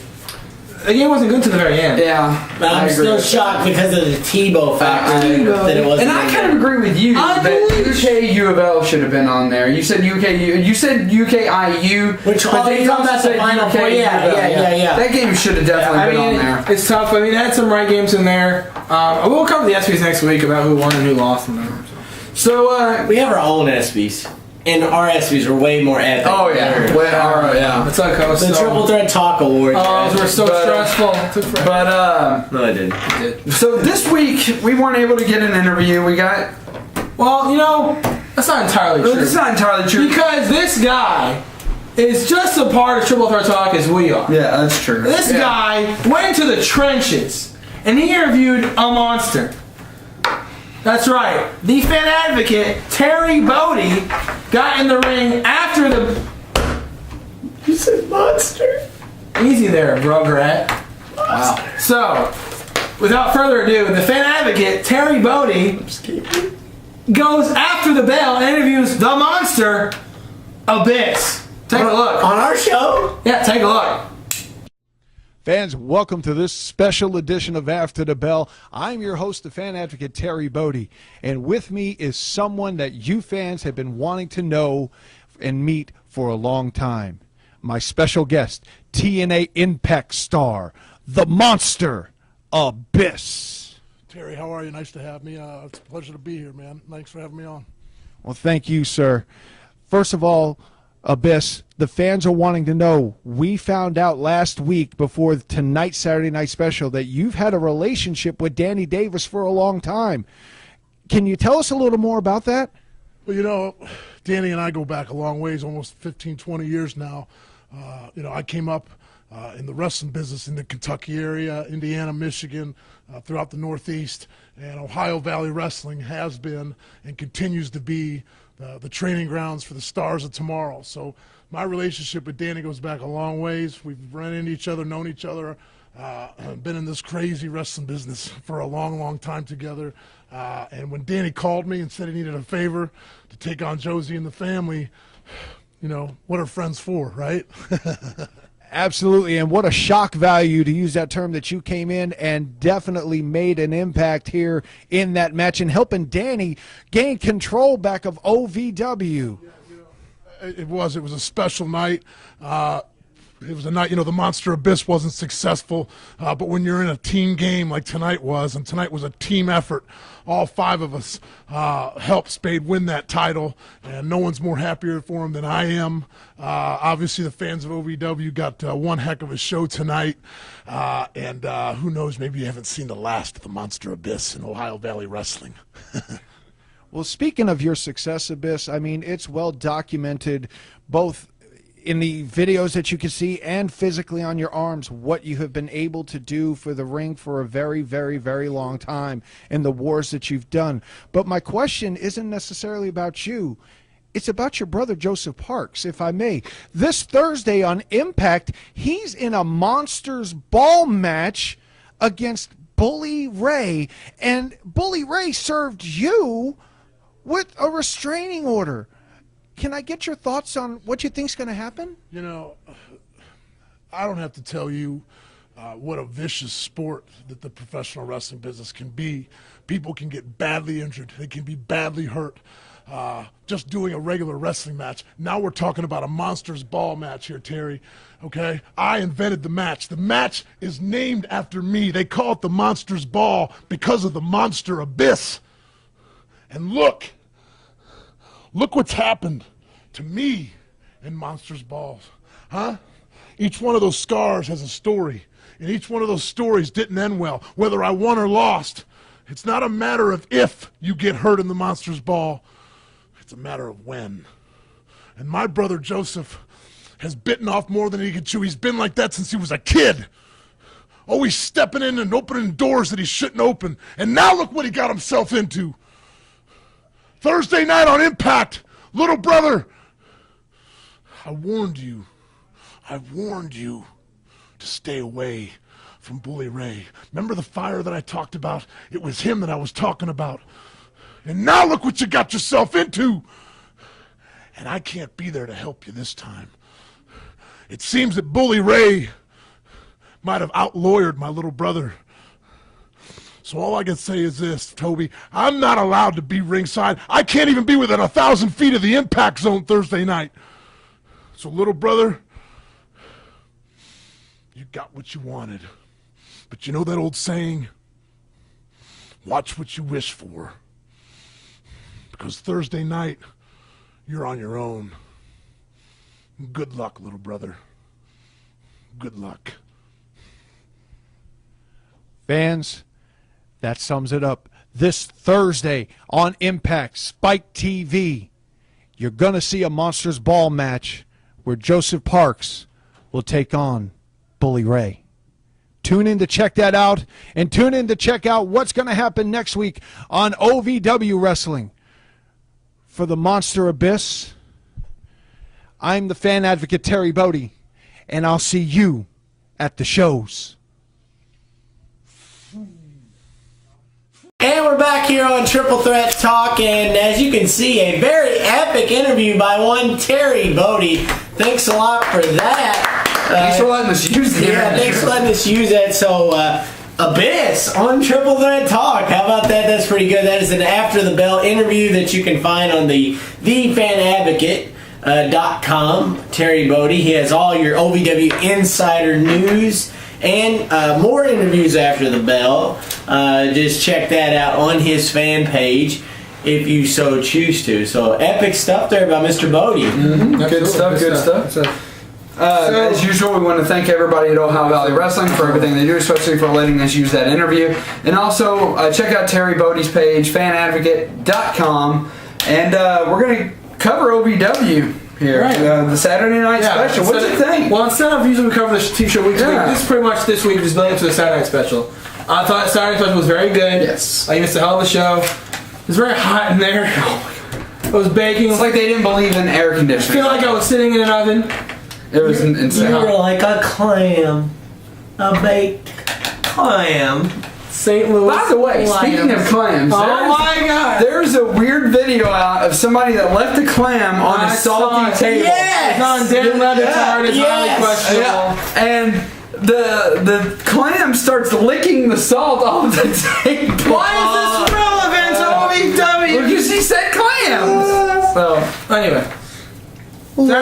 Saturday night special. It was very good. Very, very good stuff. If you aren't following OVW, it was pretty much the OVW versus Joe VW 7-on-7. Yeah, you can do the best team ever thing. So, the biggest thing from that night, I would think, was Ali. Well, I was getting to that. All right. So, in a twist, Danny Davis picks Ali Baez, who was in the family at that point. Which we said last week. Right, he was in the family at that point. So, Joe Vivek goes and gets Flash Flanagan. Flash Flanagan. Thank you. Flash Flanagan, OVW alum. And the score was 3-2 in favor of Joe VW at this point. So she's like, Ali, lay down. Just do your job. And he's like, I gotta do what I gotta do. So referee counts 1, 2. And No, wait a minute. No. All he says, I'm not gonna lay down, and he ends up winning the team talk for the 8th time. 8. And we got everybody started chanting. That. Talk trademark started with 6. Yeah, started with 6, then went to 7 briefly. I think he just went to 6 and to 8 because 7 wasn't really long enough. So, but then the main event was the cage match, gauntlet cage match, OVW versus Joe VW. Came down to Johnny Spade and Rob Terry. Abyss and Michael Hayes eliminating the most people out of that match. Abyss did take on Rob Terry, TNA match 1-on-1 there. Rob Terry did defeat him in that match. I did like the fact that OVW gave Jason Wayne a chance to battle Abyss for a little bit. He did get some shots into Abyss before Abyss choked him through hell. But a good job by Jason Wayne to get some shots from there on Abyss. And there was a murder that night. Yeah, really. Jamin Olivencia DDT'd the living hell. What's it? I don't remember something name. Anderson. I don't think he remembers his name either. I don't think. That was amazing. If you don't want to see a DDT from hell, maybe you can try to. It's worth it. It's worth the buy. Go to ovwrestling.com. Buy it. It's available now. It's one of the soonest DVD releases ever because it was amazing. Yes. And after it's all said and done, Johnny Spade standing tall once again as your OVW champion. Very good. And it was a very good thing. It included Taylor Hendricks winning back her women's championship. Evening gown match. And an evening gown match. The troubles continue between Silvio and Compton. The best team ever does pick up the very good ladder match. Very good match against the Mascara Mafia. The who? The Mascara Mafia. Or as you guys call them, Paranosa. And Paranosa, as they should be called. Paranosa. And then, of course, Ali winning the TV championship. So it was, and Tony Gunn gets his bear back. Gets Ted back. Ted is back. So all that happened on the Saturday Night Special. Once again, we want to thank everybody at OVW for everything they do. Check them out, OVWrestling.com, and check out Terry Bodie's website at thefanadvocate.com. And as we do every week at this time, it is now time for our WWE. Before I was going to get to that, tune in for a very highly episode of OVW this Saturday on Insight Channel 138 WKYI on 1 o'clock and 9 o'clock. I don't have Insight anymore. I don't know about you, but I have Time Warner. Oh, which, by the way, I get Rochester news, and I'm excited about that. Yeah, we're going to go on about Charlottesville cell phone issues. Exactly. But no, check out OV Wrestling this Saturday on Channel 138 WKYI, 1 o'clock and 9 o'clock on Saturday. Big match at the end. I'm not going to name the participants, but there's a 6-man match for number 1 contender for Johnny Spade's heavyweight title. Very good match. Some people from TNA were in attendance. Taking a look at some people, I have a feeling the winner of that match, not going to know who it is, we'll talk about it next week. That winner will be the next person from OVW. Will probably go to Gut Check. Looking at them, I believe they like what they saw. So, that's OVW for this week. Big B. Postmaster. Is it me, or are they trying to lull us asleep with these Raws here lately? I think I didn't watch Raw. I mean, like I told you the other day, and you agreed. I think they're trying to dummy it down so bad to make the 1000th episode be that epic, but honestly, they don't have to try. Honestly, you couldn't. If you were watching this, the first 20 minutes with AJ, Bryan, and Punk, you thought you were watching Days of Our Lives. It was bad. It was bad. Don't get me wrong. I like the thing with AJ Punk. Yes, I do. But it's bad. It's not Days of Our Lives. It's not 2 soap operas in one. All right. It is bad lately. So you get, in a nutshell, this was Raw. To be quick about it, Jerry Springer. You have Jerry Springer. You have the retirement home. You have a Power Ranger in the Money in the Bank. You have a Power Ranger in the Money in the Bank. And what? That's it. That's it. That's Raw in a nutshell. It was that bad. It was pretty bad. The only good things there's only a few things I got out of Raw that was actually worth getting. Was AJ herself. One. AJ thing is. 2. The epic news of The Rock going to be at the 1000th episode, which I called and you didn't believe me. And he's probably going to go for the title that night. We'll talk about that. Another thing and one other thing that was epic, although the way they ended it was absolutely retarded, and I wanted to I was like, oh really? The return of the anonymous Raw general manager. You're thinking epic, the return of the computer. Me and Big B were excited to see the anonymous Raw general manager, but we had to get Santino Holmes out there. They must be hiding under the ring. And at that point, everybody knew who it was. So now all this time you're telling me Hornswoggle was the anonymous general manager? Malarkey. I kind of liked it for one reason. Oy vey. And I told you this earlier. Okay, this is why I liked it. All right. Because we finally found out that they were doing this before. I mean, okay. So Edge and Chris Jericho in the past were both looking at one point. Edge and Chris Jericho were both looking at one point for the Raw general manager when they were the anonymous general manager to no avail. They couldn't find him anywhere. So Santino this week, of course, he in the storyline, but he goes around and he's looking. He looks everywhere too. But he comes to the conclusion that he's going to look one other place that nobody else has looked, and that is underneath the ring. And of course, he pulls him out of his hornswoggle. It was a definitive end. I'm not saying that it's compelling, but I'm saying it's a logical end to a story that we've been waiting for to see who it was. And that's why I liked it. As long as it's logical, and as long as it makes sense, and as long as it fits into what's happened in the past, I don't have a problem with it. Hey, Postmaster, Yes. hit the snooze. Okay, whatever. Definitely hit the snooze. But you can't argue that. I should have turned in early. I stayed up too late for that. That was utterly ridiculous. But yeah, it has been up and down. I just hope they don't go the way of WCW. Nitro going to 3 hours being the biggest mistake WCW ever did. I think they'll be better with it. I think they will too, but you gotta... One other aspect that came out of it that was good is this whole, the fans are going to be involved starting episode 1000. I do like that. That's absolutely amazing. So I guess we'll move to Money in the Bank predictions. Money in the Bank predictions. We only got 5 matches so far. One of them is a pre-show match, so I guess... YouTube. All right, so our pick'ems for Money in the Bank. Do you want to pick the pre-show match? Sure, why not? The YouTube/WWE/Facebook.com pre-show.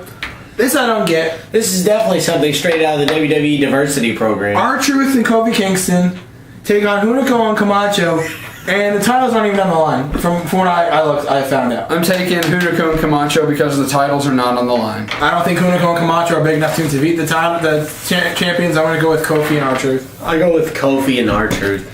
Then we get two. We get two because there's 6 people in here. Fine. We get 2. Fine. The Money in the Bank. 8 people. There's 8. Yeah. There's now the other one there's only 4, which is befuddling. Money in the Bank ladder match for the world title. You have Dolph Ziggler, Christian, just Tensai now, no Lord Tensai, just Tensai, Santino, Damian Sandow, Tyson Kidd, the Power Ranger himself, Sin Cara, and Cody Rhodes.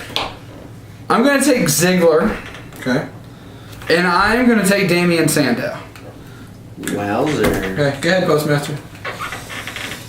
As much as you want to say that, it's his time, it's not Cody Rhodes' time, okay? They threw him in there at the last minute. He wasn't even going to be in Dolph there. Ziggler was the same reason, buddy. But Dolph Ziggler makes more sense than Cody Rhodes. And I will say Dolph Ziggler is 1. And just like I argued last week, Christian will be my other pick because if they can do it with the Ultimate Warrior, they can do it with Christian. So Christian is my second pick. People that deserve to be in this match, I'll go with this, okay? Ziggler, because of what he's done with Sheamus. Christian, because he's an Intercontinental Champion. Tensai? No. I say no, because he's just... No. Santino? He's a champion. He is a U.S. champion. I put like a little half circle. Sandow? He should be in, that's fine. He's too new to win, but it's okay if he's in there. I see. Tyson Kidd, I like this because he's a very good athlete. I do like the fact he's kind of like the Evan Bourne in this match where he's not going to win, but he's in there to wow some people with the skills that he has. Sin Cara, why not? You have to have some guy botching or something to have him in the Bank match. He's in there last time with Sheamus. She was powerbomb through a ladder, so it should botch Cara. And Cody Rhodes, I do like it because, let's face it. He doesn't belong in the match. He does belong in the match. No, he doesn't. So, my 2 picks. My 2 picks, definitely I think Cody Rhodes is going to win this thing. I think he's in this for a reason. I think the fact he lost the Intercontinental title to Christian, I think he deserves to be in this match. I do think he's going to win this one. I think it's finally... Wait a minute. So he loses a lower tier title to somebody, but yet that makes him deserving of a world title? Look at Daniel Bryan. He lost the U.S. title and he won the Money Bank, didn't he? You got a point. Thank you. Point taken. So I think it's Cody Rhodes' It still doesn't mean he deserves it. I think it's finally Cody Rhodes' time to win the World Heavyweight Championship. He should have won the Money Bank last year when Daniel Bryan won it. Daniel Bryan is on Raw when the WWE title is on the line. Cody Rhodes is his time. I picked Cody Rhodes, and my other pick, just because of what he's done recently, it wouldn't surprise me if Dolph Ziggler won either. So, Money in the Bank for Raw. Sorry. So you have 8 people on SmackDown, but you only have 4 which is a fail on Raw, which I don't get. I don't like this. The big slow, Cena and Jericho. The big dope, Kane, Cena, and Jericho. Nobody in this match makes sense if they win. I don't like 2 things about this. One, none of these guys should be in this match because Jericho possibly, other than 3, no. Kane, I guess, but here's my prediction. John Cena wins. John Cena? Yeah. Okay. And the reason why I say that is, and you said it earlier, but I was in a total agreement to you. I was kind of going to go that way anyway. Okay. John Cena wins. Daniel Bryan beats CM Punk.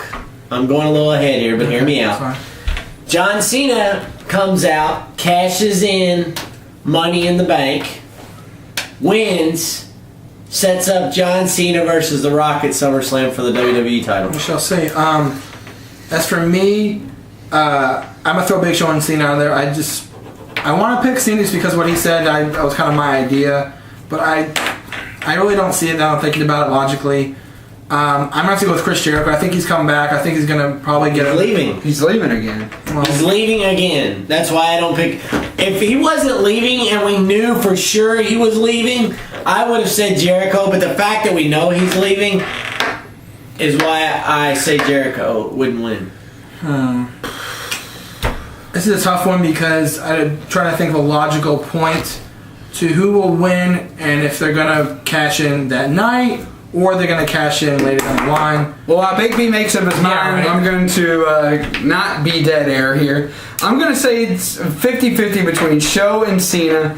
And I'm going to lean towards Big Show because I think what they're going to do here, and I'll get into this after the break.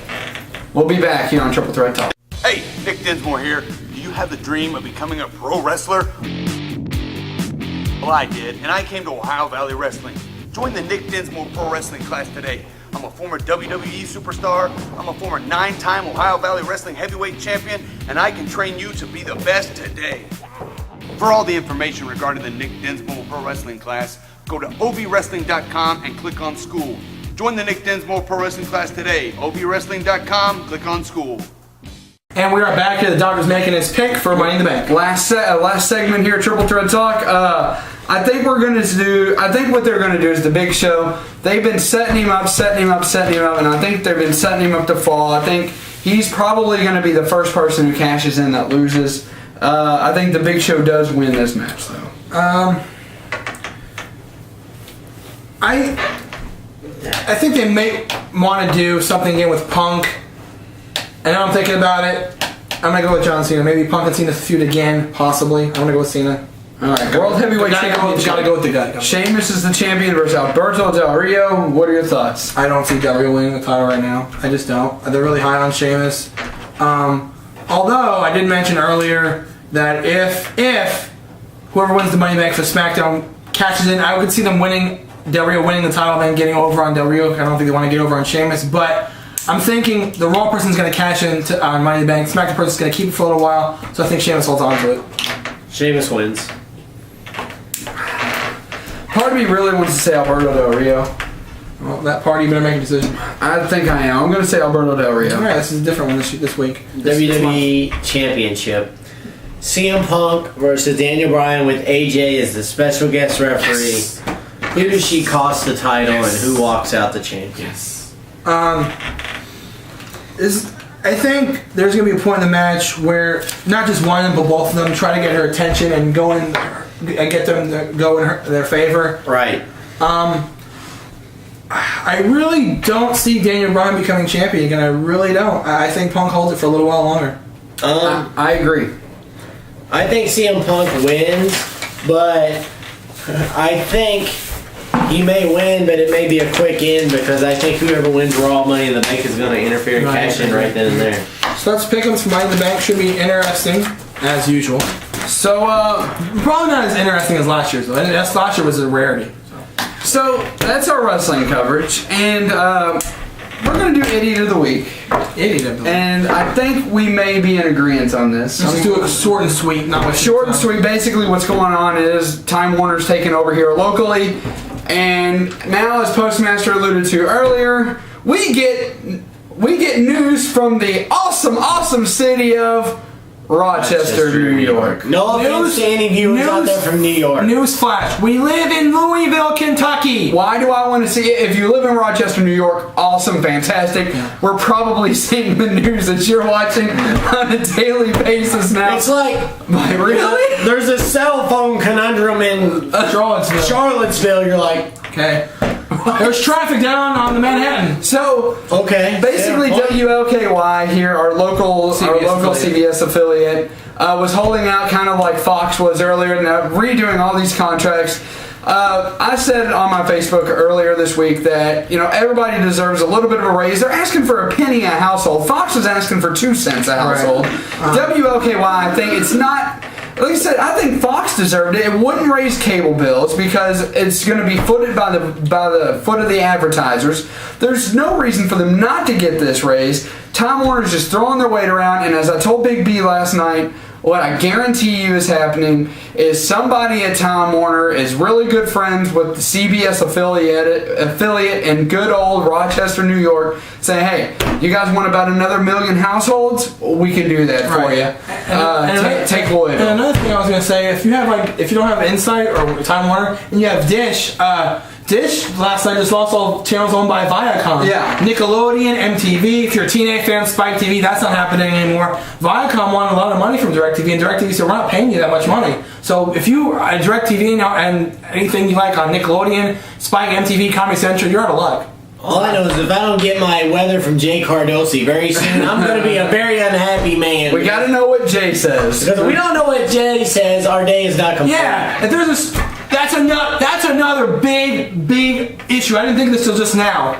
If there's a storm, like a deadly storm in Louisville area, and you watch CBS, you're not going to know about it. You're not going to know about it. You have to watch like another channel, obviously. But if you don't know, you have to watch Mark Weinberg. You have to watch, or if there's like when there's a storm in New York and it's like, oh, the storm's like, oh, it's nice outside. So Time Warner, you are deservedly this week's. Just think of it this way: if this goes on till winter, a 3-foot blizzard is about to hit. You're like, holy hell! Schools are closed. We're in Rochester. Schools are closed. It's like, oh man. So Time Warner and Viacom, I guess. Time Warner gets A and Viacom gets B. You guys are our Triple Threat Talk viewer idiots. Really? So going to wild card here, I think Postmaster had a little bit of something to share with us. I'm a little upset this week. Oh. It's okay. We lost 2 living legends. Yes, we did. The late great Andy Griffith, who was beginning our show, and as I like to say, oh my God, we lost the epicness that was Mermaid Man. He has a name. Ernest Borgnine. I know. Absolutely hilarious in basketball. I know. Have you ever heard of a movie called McHale's Navy? Yes, I have. Thank you. But I've also heard of basketball. But he's epic as Mermaid Man. Yes, okay? I know. Ernest Borgnine and Tim Conway. Yes, they're epic as Mermaid Man. Mermaid Man and Barnacle Boy. And Postmaster showing his childness. I love SpongeBob. Get over it. Amazing. Great, whatever. But yes, and as of course Andy Griffith. I mean, what can you say other than the Andy Griffith Show? Some absolute very good wholesome television. Matlock.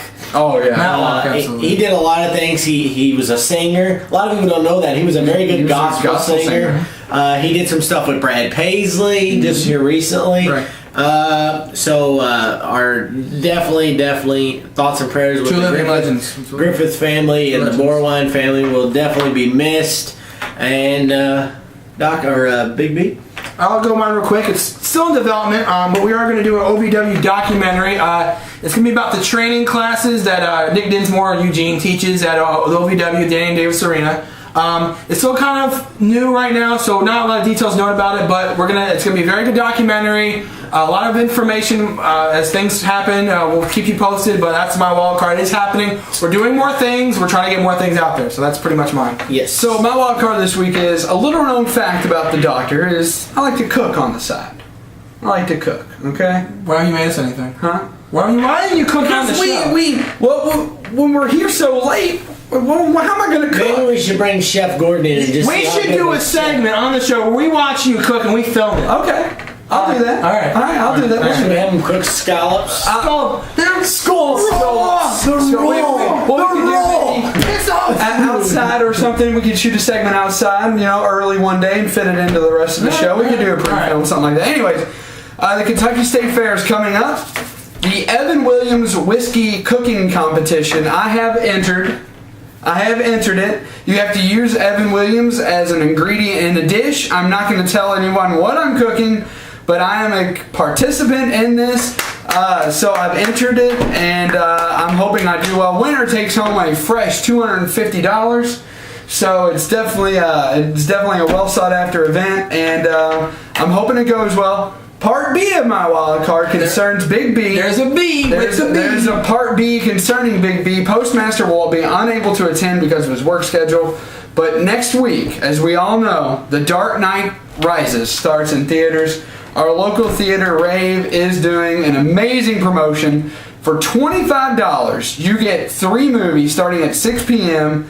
You get Batman Begins. You get The Dark Knight, and at midnight you get The Dark Knight Rises. It goes from 6 p.m. to 3 a.m. $25. We're doing it. Our friend Michael is doing it. We've got a few other people doing it with us as well. It's going to be awesome. I can't wait for this movie because I can't wait for Azrael. Yeah, I can't wait for Batman. I'm looking forward to it. It's going to be great, and I think that's the show for this week, ladies and gentlemen.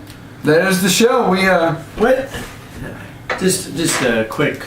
I want to know a little bit, a side note here.